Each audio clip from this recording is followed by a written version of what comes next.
Welcome to the Broda Garfield podcast. Peace and love, everyone.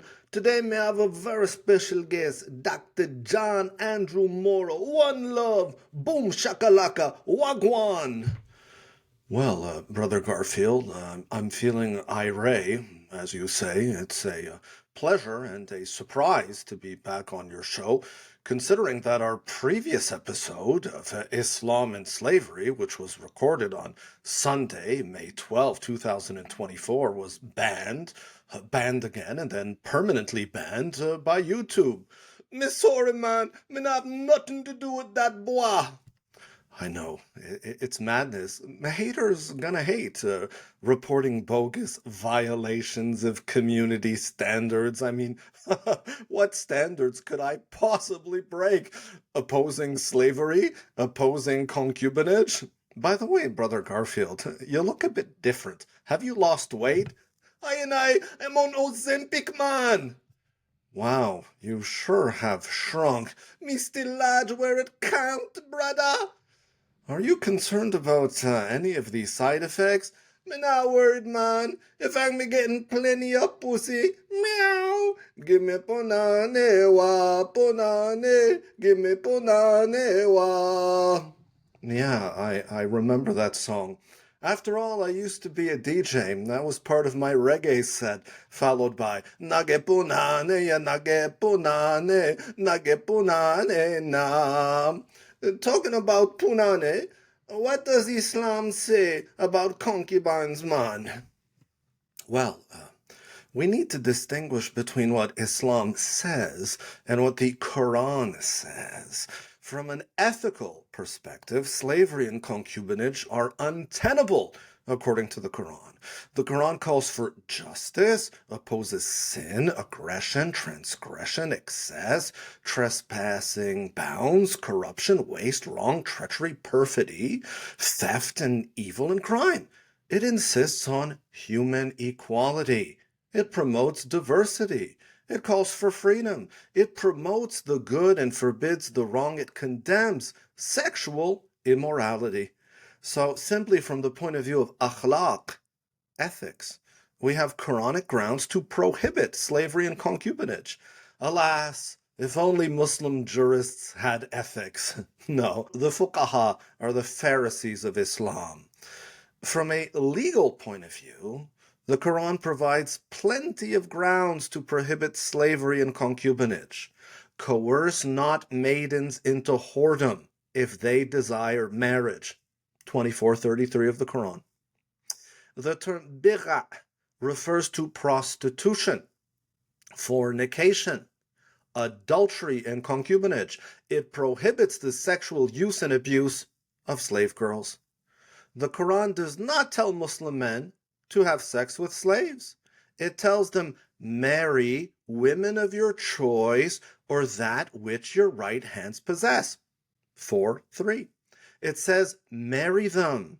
It says, marry those among you who are single or the virtuous ones among those your right hands possess. That's 24:32.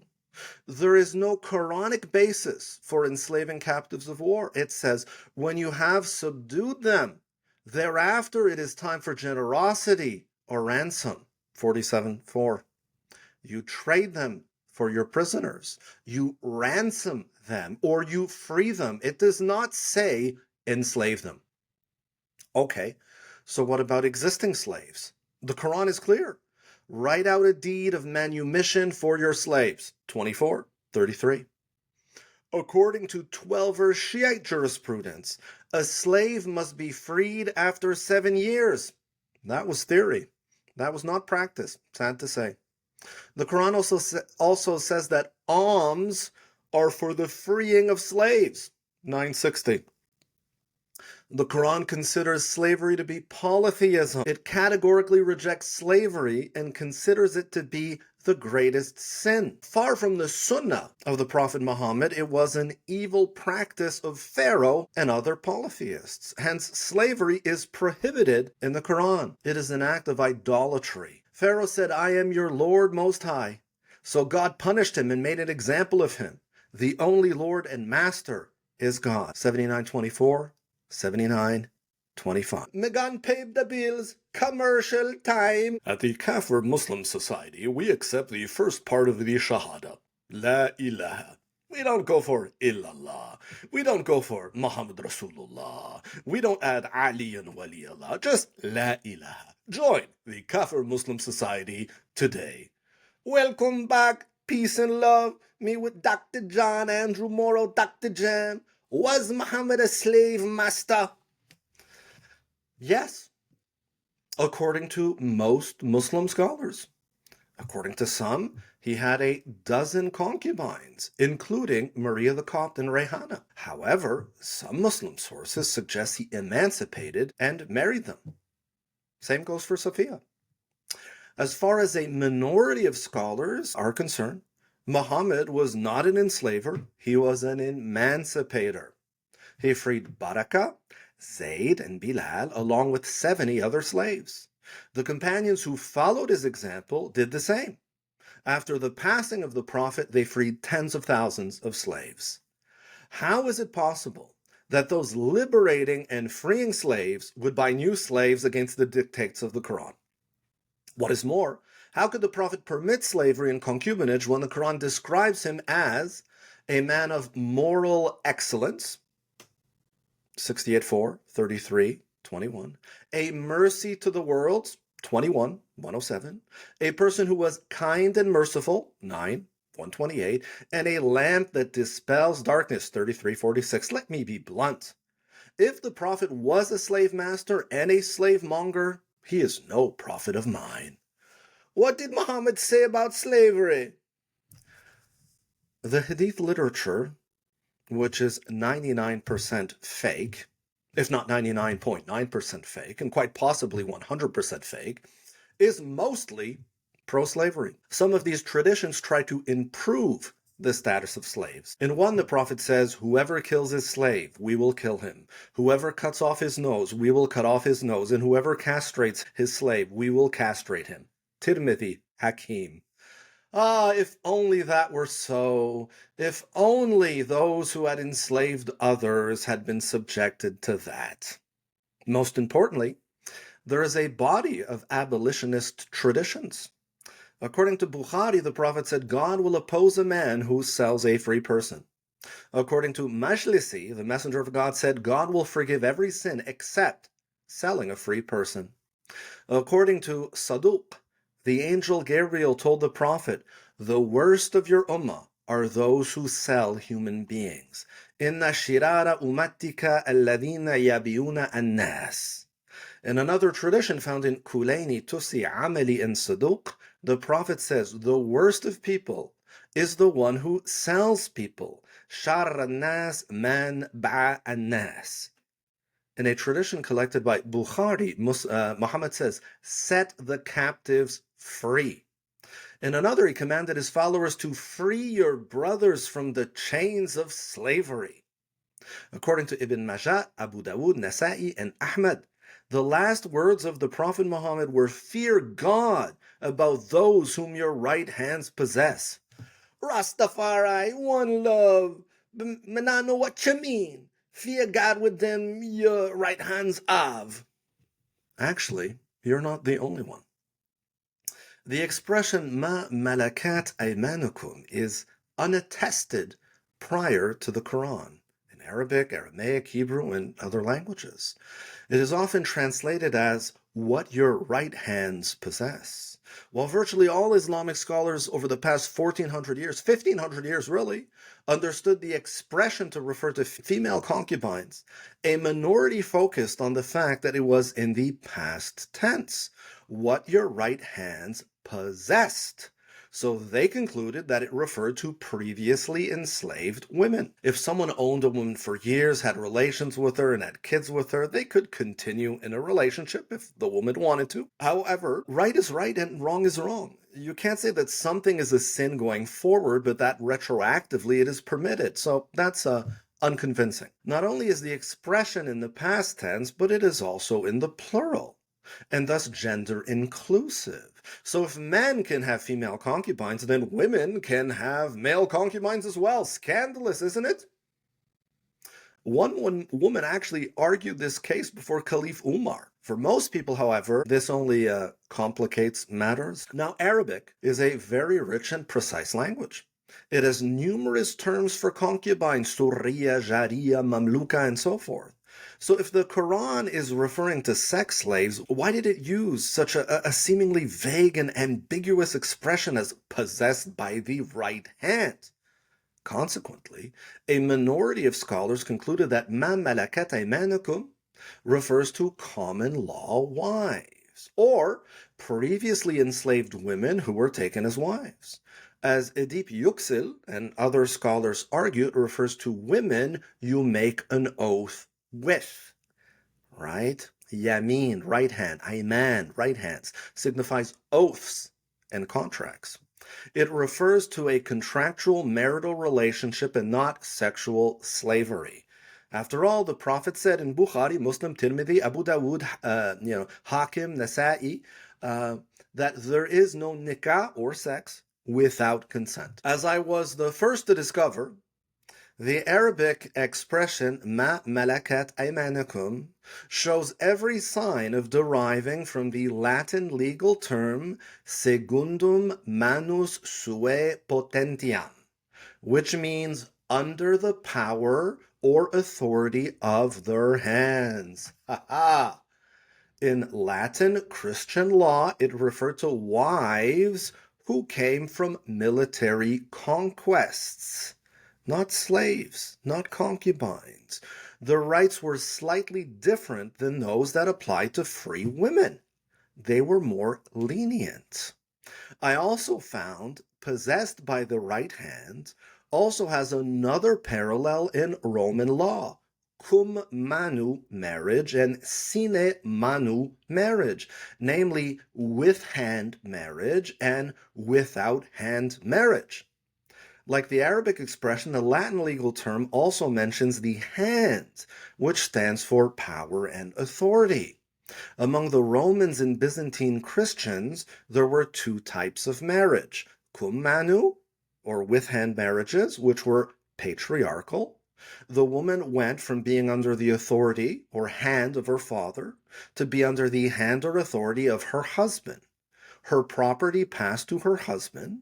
She had to be provided for, she inherited, but she did not have the right to divorce. In a sine manu, or without hand marriage, the woman remained under the authority of her father and not her husband. She kept her property. She had to provide for herself. She did not inherit, but she retained the right to divorce. This appears to be the origin of mutta, or fixed-term marriage, in Shiite jurisprudence. The without-hand marriage was more like a modern Western marriage. In fact, it was the most popular form of marriage during the early centuries of Christianity. If we view ma malakat aymanukum in light of Roman, Greek, and Byzantine law, its meaning becomes explicitly clear. Although it might go too far for believing Muslims, one Western academic, Guillaume D., has proposed that ma malakat aymanukum is actually an interpolation.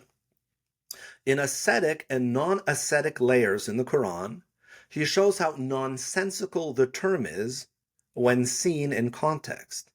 Take, for example, 23, 1 to 11. It reads, "Successful are believers who are humble in prayer and who turn away from frivolous talk and who practice the zakat and who guard their private parts, except concerning their wives, and what their right hands own, إلى على أزواجهم أو ما ملكت أيمانهم فإنهم غير ملومين.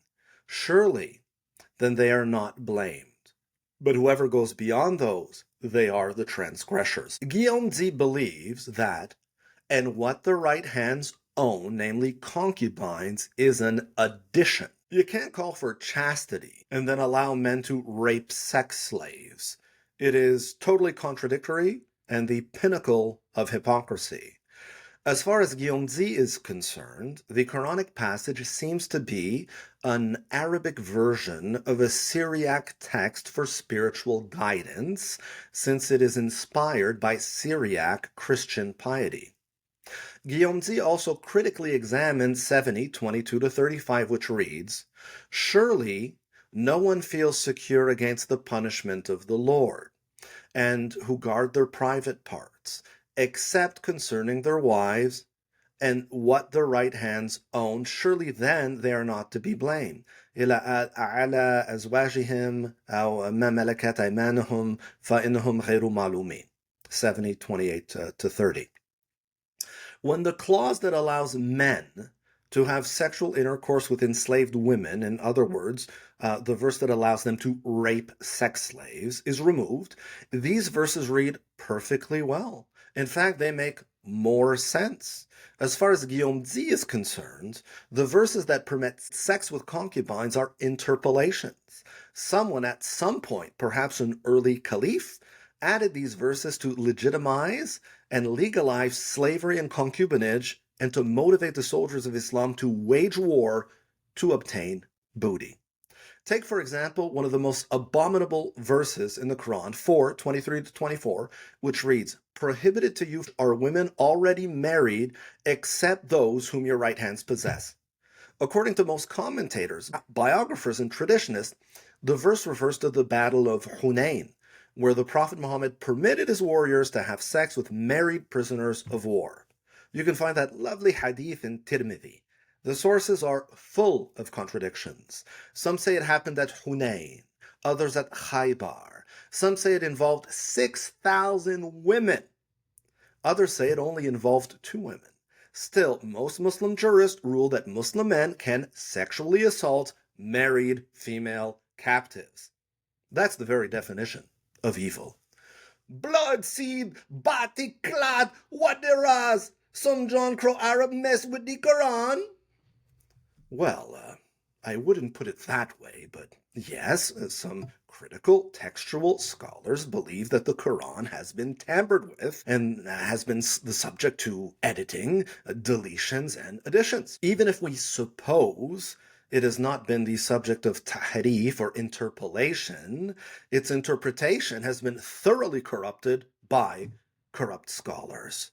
As the Prophet Muhammad said, "Terror and dismay will appear in my ummah. The people will turn to their scholars, while they will be like monkeys and pigs."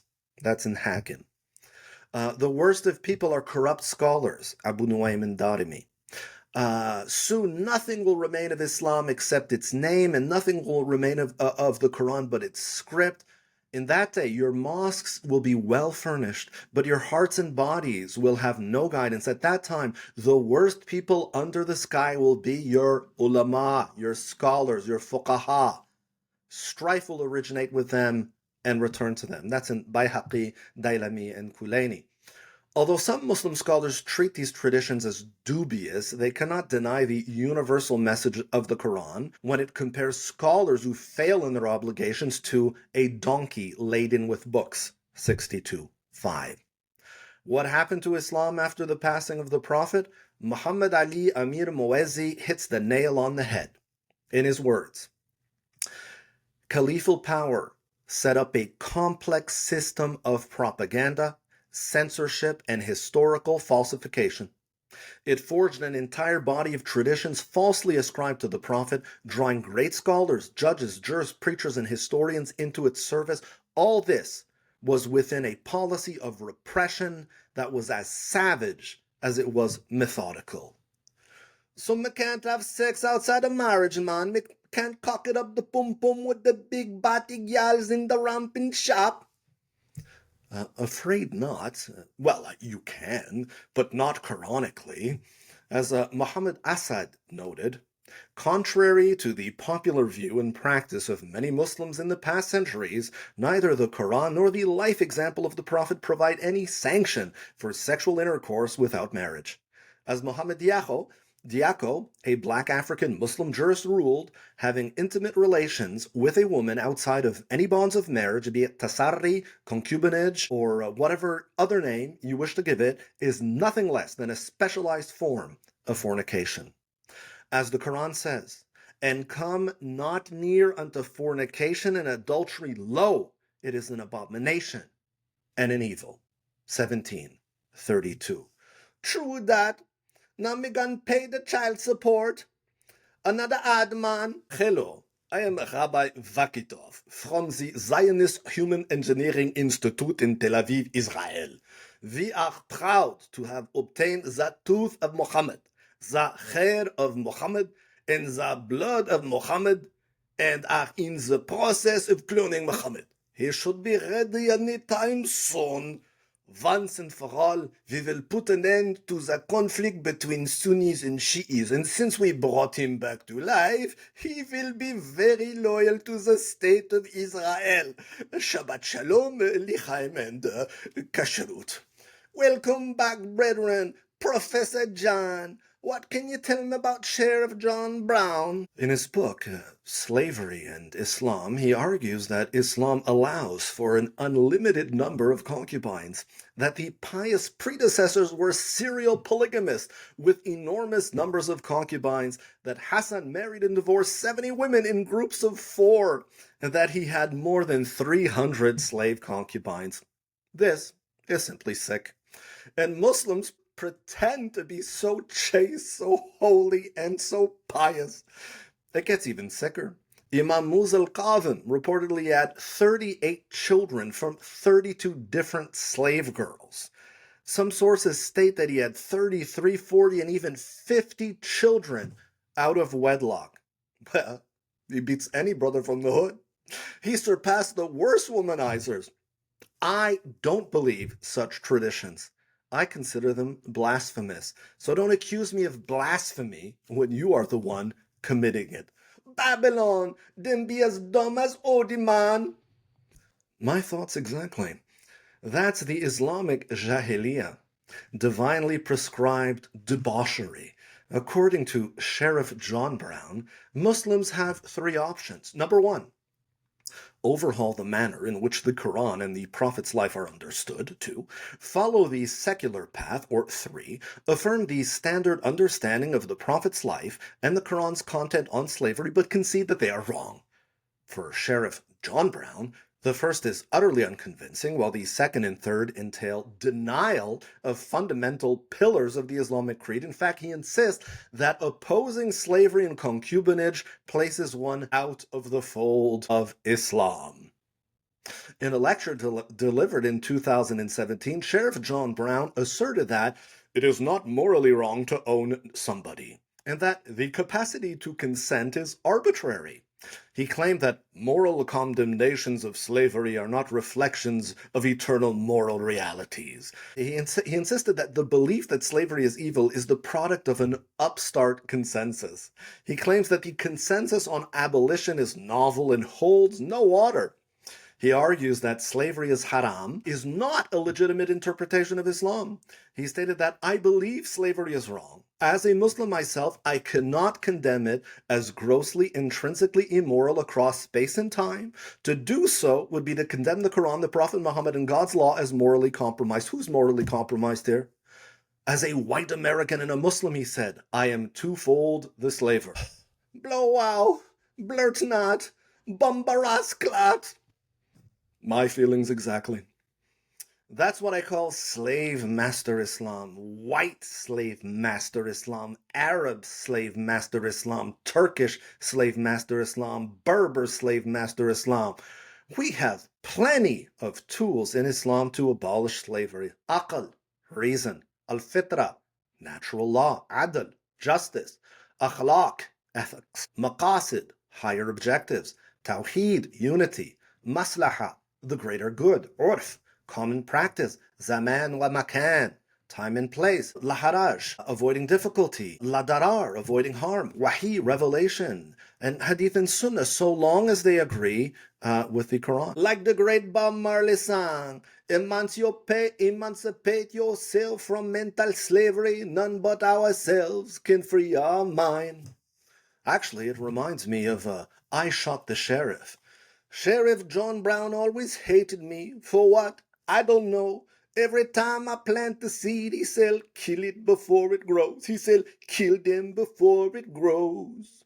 Freedom came my way one day, and I started out of town, yeah. All of a sudden, I saw Sheriff John Brown aiming to shoot me down. So I shot him down. And I say, if I am guilty, I will pay. Another commercial break, man. Please support Muslim Anti-Masturbation League. Remember, beat your wife, not your meat. I is back with the Professor Dr. John Andrew Morrow. Respect. Tell me, man, why them there bearded terminals tell I that slavery is Islamic, man? Well, as far as 99% of Muslim scholars are concerned, slavery is permissible. I am not an apologist. I am not going to hide that horrific fact. However, consensus on a wrong does not make a right. Yes, consensus on a wrong does not make a right. As the Quran warns, whenever a group enters hell, it will curse the preceding one until they are all gathered inside. The followers will say about their leaders, "Our Lord, they have misled us, so multiply their torment in the fire." He will answer, "It has already been multiplied for all." 738. Although they were a minority, 1% of Muslim scholars opposed slavery. Atta ibn Rabah, who died in 732, asserted that only defensive wars were permitted. Abu Ubayd, who died in 838, noted in his Kitab al-Amwal that the Prophet provided three options concerning captives in a just war: pardon, ransom, or death. Slavery was not an option. The Mutazilites were opposed to slavery and concubinage. Al-Qadi Abdul Jabbar viewed it as inherently immoral and unbefitting of the loftiness of human values. قحب لذاته وليست من مكارم الأخلاق. The Zaydis ruled that slavery was makruh, or detestable. Ali ibn Muhammad, the leader of the Zanj, or Black Rebellion in Iraq, which took place in the 9th century, promised freedom, justice, and equality to tens of thousands of enslaved black Africans who were being worked to death in the swamps of Iraq. The Carmathians opposed slavery and concubinage. So did the Ikhwan as-Safa, the Brethren of Purity. The Alawis, Nusayris, Alavis, Bektashis opposed slavery and concubinage. So did the Ismailis. Al-Hakim bi Amrillah, the Fatimid Caliph, prohibited slavery and concubinage in the 11th century and emancipated all slaves for all times. Sufi leaders like Abdul Qadir Khan in West Africa fought slavery in the 19th century. The Ahmadiyya have opposed slavery since their foundation. Although the Ottomans were horrific slavers for most of their rule, they decreed in 1854 that man is the most noble of creatures God has formed in making him free. Selling people as animals or articles of furniture is contrary to the will of the sovereign creator. They experience a paradigm shift. Many 20th century Muslim scholars of all sects have issued rulings against slavery. Muhammad Abu Zahra, Abbas al-Aqad, Muhammad Baqir al-Sadr, Murtaza Mutahari, Muhammad Hadi Ma'rifat, Muhammad Hussein Fadlullah, Mustafa Muhaqiq Damad, Yasser Aude, Mohsen Kadivar, Muhammad Yaqubi, Muhammad Taki Mudarrisi, Muhammad Diako, Shuki al-Hamil, Bernard Freeman, Cyril Moreno al-Ajami, Reza Husseini Nasab, and others. There are literally hundreds of them in the 19th, 20th, and 21st century. The Muslim world has seen a strong consensus against slavery. As Ahmed bin Shafiq put it, slavery was tunafi makarim al-akhlaq wa hiya itham wa fasad fa laysat min al-Islam. Namely, that slavery was incompatible with good morals, was a sin and a crime, was corrupt, depraved, and wicked, and was un-Islamic. Who made slavery and concubinage halal? The slave masters. I stand with the slaves, and they say, hell to the no. If you right, you all right. All pirates, yes, they rob I, sold I to the merchant ships. Minutes after they took I from the bottomless pit. What about reparations, man? The Quran called for emancipating slaves and compensating them, as it asks, why don't those God has favored over others not share their wealth with those whom their right hands possess, so that they can be equal? Is it the favor of God which they deny? 16. 71. As a Jamaican, me not like slavery, man. If slavery is prohibited, what the punishment, boy? Bo, mash it up, selector! During the rule of Imam Ali, a group of men brought a man who had sold a free woman into slavery. In other words, he pimped her out. What did the first Imam do? He cut off his hand. It's in Kulaini. During the imamate of Jafar as-Sadiq, the sixth Imam was asked about a man who stole a free woman and sold her into slavery. He was a human trafficker. He responded, 4 penalties are applicable. He is a thief, so his hand should be cut off. If he had sex with her, he should be whipped. Anyone else who had sex with her should be whipped as well. If any of them were married, they should be stoned to death. But most importantly, let's not forget the command of the Quran. The punishment of those who spread corruption in the land is execution or crucifixion, or the cutting off of hands and feet from the opposite sides, or exile from the land. That is their disgrace in this world, and a heavy punishment is theirs in the hereafter. 533. So there you have it.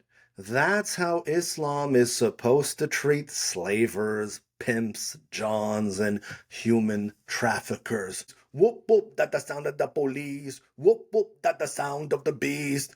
I will show what police can do. I will show what police can do. Amen. Amen. Thank you. Thank you, Brother Garfield. That was very moving. You're very different in person than on television. It's the ganja, man, true that, and time to pay the bills, man. At Hojabis, we were tired of the burkini.